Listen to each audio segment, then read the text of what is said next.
What are financial shock waves? Health, disability, relationship changes, job and income, we're talking unemployment, other income disruptions like lower hours, sporadic hours, no overtime, even benefits cuts. Another income disruption is caregiving. This can be a shock wave in itself because it throws you off track of your regular job. Accidents, natural or person-made disasters. Welcome to What's Next with Money, a program about recognizing and moving on from financial regret, missed opportunities, and bad advice. Because within these crises lie the seeds of learning and hope. This program holds the promise of second chances, strategies for growth, and financial empowerment. Let's get started. We're talking about surviving financial shock waves. Let me tell you a story. When I was a young man, our family had a financial shock each year for a 7-year period. Year one, my grandmother died, and she was actually already disabled when she died. Year two, my father had a heart attack. Year three, my grandfather died. Year four, my father had a second heart attack. Year five, my mother had a car accident with a spinal cord injury. And we had a double this year. My father had a job disruption. Year six, my other grandmother died. And year seven, I had a significant illness. So this is consecutive periods of shock, but financial shocks can come in clusters, more than one in a year. And it's not just you, it's others in your family, but think about your extended family who might need financial assistance, emotional and other support. Each shock has a unique recovery time, financially and emotionally. So what are yours? Write down your own risks for financial shocks or ones you may have had in the past that perhaps might reoccur. Well, here's some shocking research. And the Pew Charitable Trust in 2015 did a survey of American finance, and they found out for a typical American, financial shocks in the last 12 months, looking back, look like this. Major home repairs, 24% of Americans face that. Major car repairs, 30%. Check this out. Divorce, separation, and widowing, 4%, and those can be very devastating. A trip to the hospital, nearly a quarter, 24%. A pay cut, 24%. So we're talking about surviving financial shock waves. And we're going to take a look at it in 3 ways, through human, social, and financial. The first is developing human capital. These are new ways to be resilient and creative when it comes to income. Human capital includes assets like your education, training, intelligence, skills, even your health, your ability to do the job, and other more intangible things like loyalty, punctuality that employers and customers value.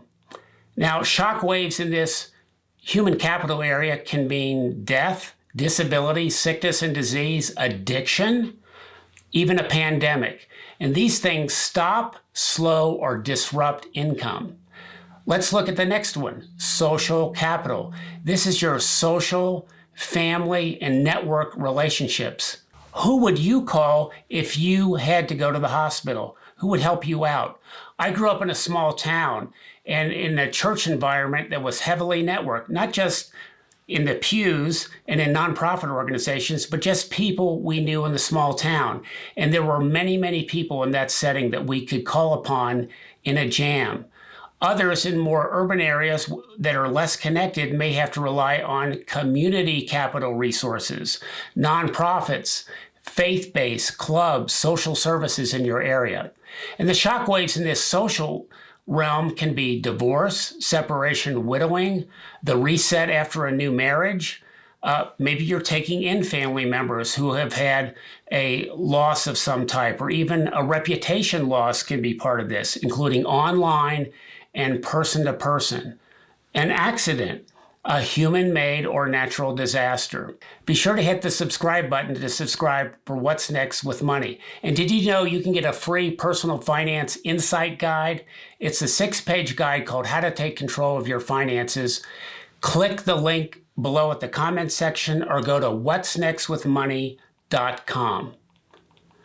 We're talking about surviving financial shockwaves.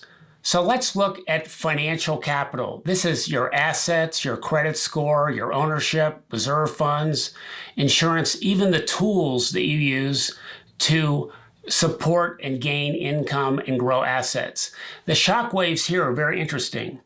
Theft, fraud, job loss, unemployment, underemployment, financial losses from investments, but also behavioral activities, overspending, problem gambling, being inadequately insured, or having very small savings accounts. We're talking about surviving financial shockwaves and how to mitigate some of this. And a couple sources for this are insurance and employer benefits. If you work for a company that provides benefits, it's really important to take inventory of what those are and talk with your HR professional to find out really what you're entitled to and what's there, because these could be a lifeline during a financial shock. Here's some examples. Disability income insurance, group life insurance, obviously health insurance, sick leave, family leave, vacation. If there's a layoff or a reduction in hours, some organizations may provide severance, and we've seen some of that during the COVID crisis, or they may allow some limited extension of health insurance, and that can be a real value. And don't forget, outside of employee benefits, for you to maintain extra cash or an emergency fund. And this is almost a form of self-insurance against income shocks prior to retirement. And having beyond emergency savings, think about growing liquid assets in taxable accounts that you can liquidate and access easily to turn to cash. Also, the government can step in and provide some help, but it's not always a first response. We often have to do that for ourselves. But the government help is called social insurance. And sometimes you'll hear some of the examples I'm going to give debated in federal and state election campaigns, as well as in Congress and state legislatures. Here's what social insurance is. It's a social contract from the government to its citizens designed to cover risks that are hard to insure in the private sector. Social insurance includes workman's comp, unemployment insurance, Medicaid, supplemental security income or SSI, the Children's Health Insurance Program or CHIP, and Social Security, which is not just old age retirement benefits, but it contains life insurance and disability benefits called SSDI. There's also Medicare. Future areas of social insurance under discussion and analysis by some policymakers and state governments and even academics include the following: child care, the concept of assured income. This is a minimum benefit or floor of income support used in prior times. It's actually used to be a part of Social Security. It's a flow of income support, perhaps even during a disaster. FEMA grants might even qualify in this area. Here's another one: paid leave, long-term care. Some of these ideas are active in other countries, but they're still being debated in the US in various areas. Don't forget to hit that subscribe button to What's Next with Money. And if you'd like to send us a question, you can do it at whatsnextwithmoney.com or the link below in the comments section. We're talking about surviving financial shockwaves. Here's some more shocking research. And this is shock to retirement. The National Endowment for Financial Education, otherwise known as NEFI, has done a really interesting study about income shocks and life events, why retirement savings fall. And this study was done in 2017. And for full disclosure, I was very proud to work at NEFI for many years. The NEFI study found that 96% of Americans, That's almost every American. 96% experience 4 or more income shocks by the time they reach 70.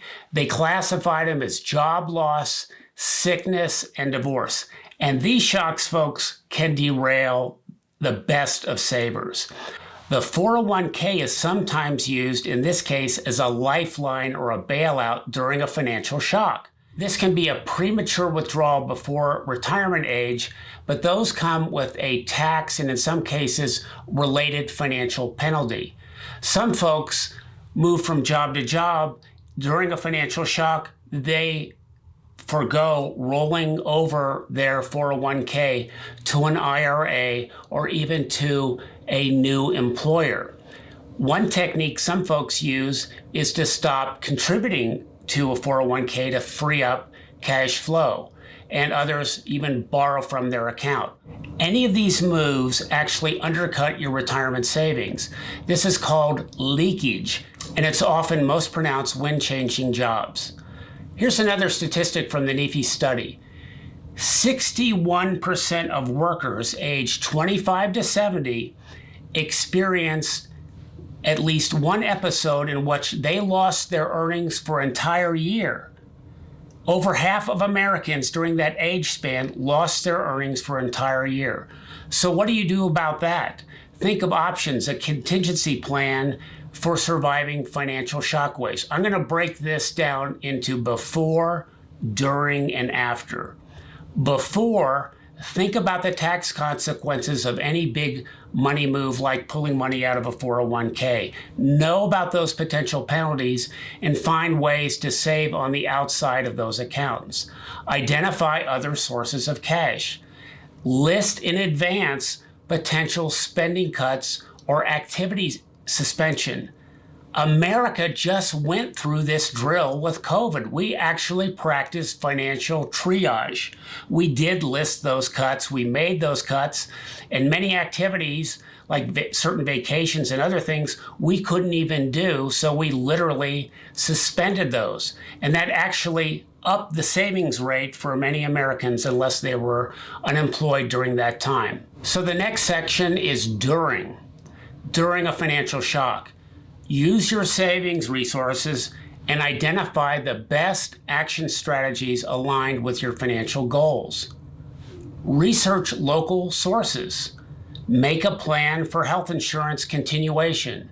Implement spending cuts and identifying spending realignments like we did during the COVID crisis. And ask for assistance at work with your HR professional or others. Some workplaces have employee assistance programs that could help. Reach out to your social network. And really, if you have any kind of credit challenge, reach out to creditors. Talk to them. Tell them what's going on. They may be very aware of a natural disaster in your area or some other kind of shock, and they'll give you the benefit of the doubt, hopefully. But reach out and communicate. Now moving to the last area, recovery from a financial shock. Plan to get back on track with savings. Catch up savings in your retirement programs. There are ways to do catch-up contributions and refill those emergency savings coffers. Reactivate any automatic deposits or contributions that you may have suspended. So get back on track with that. So we just covered financial shockwaves. Your preparation, your advanced thinking, and rehearsal for what may actually come will let you avoid a real shock to your financial system. We just covered financial shockwaves. So be sure to hit that subscribe button, and remember, new episodes of What's Next with Money are available on Thursdays. I'm Brent Neiser, looking to see you next time on What's Next with Money.